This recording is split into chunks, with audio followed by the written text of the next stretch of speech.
doing the live in the greenhouse this morning, and I thought I would come out early, double check signal. I've had a pretty good signal, but it's down to 1 bar right now. And try to make sure we don't have so many technical difficulties, but there's only so much I can do. And there's going to be sounds of the plastic flapping behind me a little bit.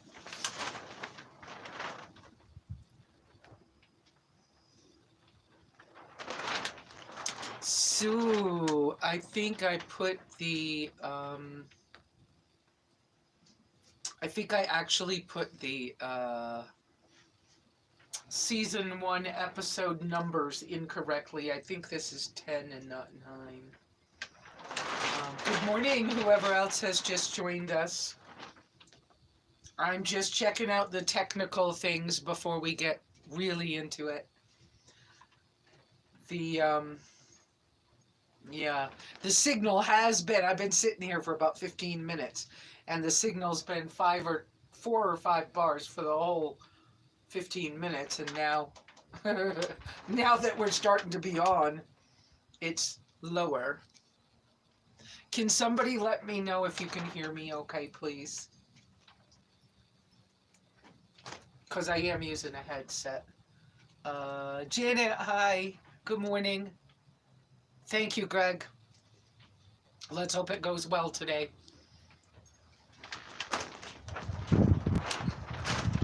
Oh, thank you, Janet. Oh, hi, Kenneth. Okay, let's see. 9:28.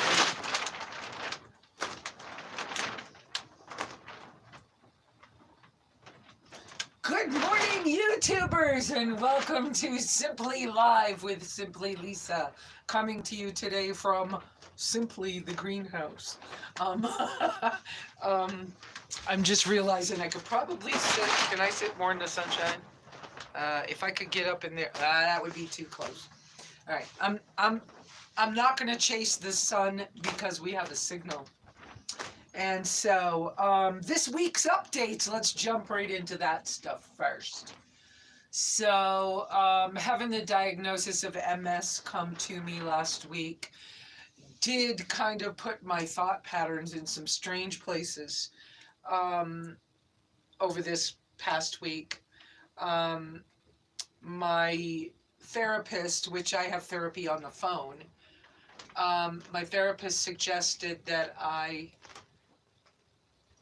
imagine what it's going to be like to have 20% less mobility. I understand why she's saying that, even though I kind of have a mild case. Okay? She's saying it so I won't be surprised if something happens.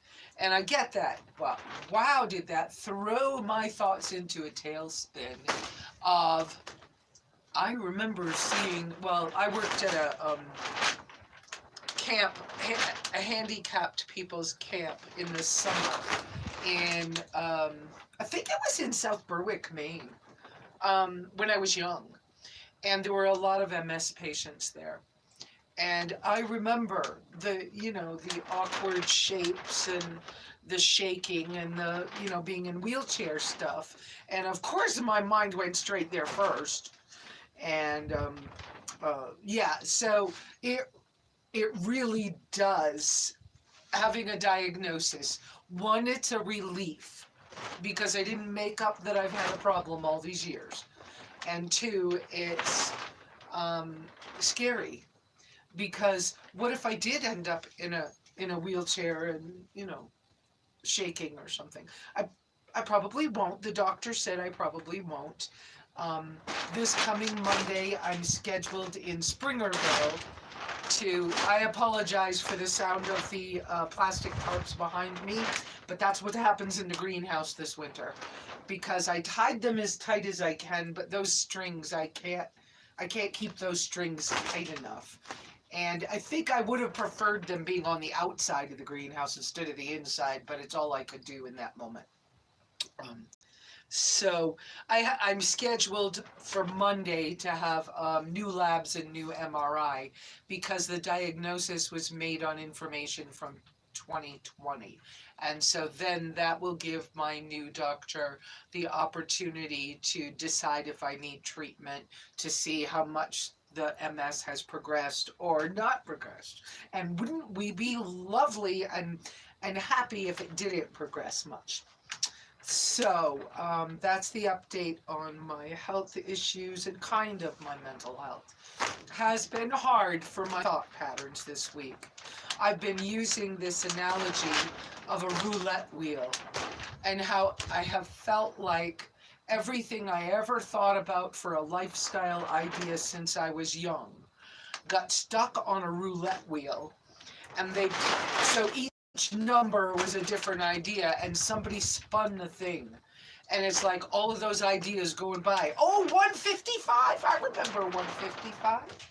Oh, 23. Oh, I remember 23. And it's like I have to think them all over again. And then of course, you know, I haven't made a bet on anything because one, I don't bet. Two, I don't know what I want right now. But, you know, the thoughts went through about, do I need to sell my place and move to senior housing? Lots of things like that have gone through. Doesn't mean I'm going to. It means that I had to process it. And I think that's a human processing of difficult information. So that's that. Then a neighbor and friend of mine passed away this week. They evidently fell off a ladder. They did something on the roof of their home. They fell off the ladder on Friday. They didn't have their phone in their pocket, and they tried to crawl to their motorhome, and they didn't make it. Nobody had heard from them, and so Sunday somebody went to look, and the person had passed away.